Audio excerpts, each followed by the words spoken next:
Genealogy has allowed us to do things that otherwise would simply never happen.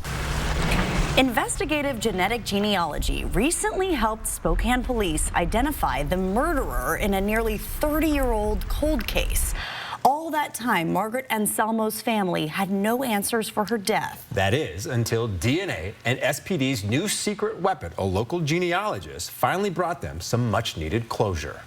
Margaret Anselmo was a 45-year-old mother of two. Her body was found beaten and raped in downtown Spokane in January of 1997.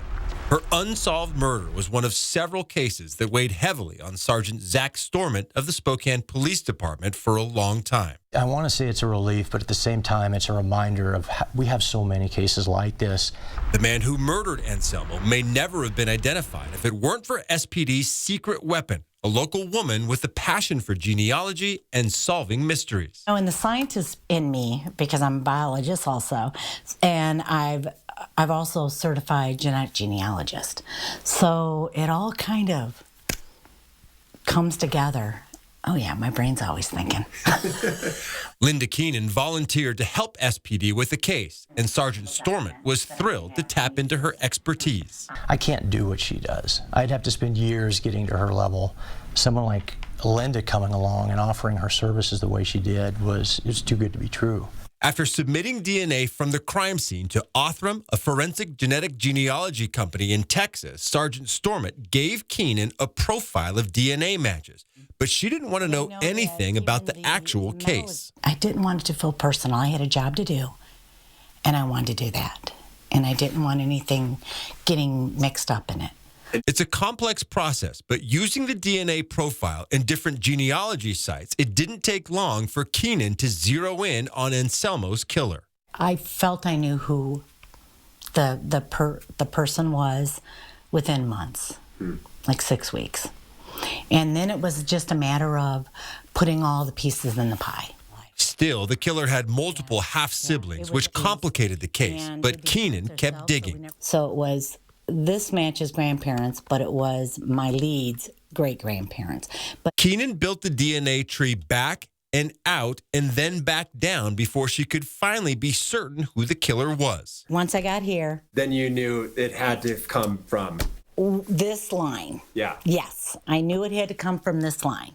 Once I found these match, and I could run the tree down to the lead, and I could run this one down to his mother's. From that, and with the help of the killer's family, SPD announced in November they'd identified Brian Anderson as Anselmo's killer. Anderson was 20 at the time and died by suicide in 2009. But finally knowing who killed her was a massive weight off the shoulders of Anselmo's family and Sergeant Storment. I know for him, this was a big help for him and a relief. So I was glad to do it, happy. So he can put that one to rest. Sergeant Storment calls Keenan irreplaceable. And while he doesn't think the city can afford a full-time genealogist like her, he hopes a law enforcement agency or genealogy lab will put her passion to work. Linda's going to be able to help a lot of agencies out there if they'll take her up on her skills. I hope somebody does. And Keenan is very much looking forward to the opportunities solving this cold case could provide. There's thousands of cold cases. Thousands. So you're going to stay busy for a while. I'm hoping. That's what I'm hoping.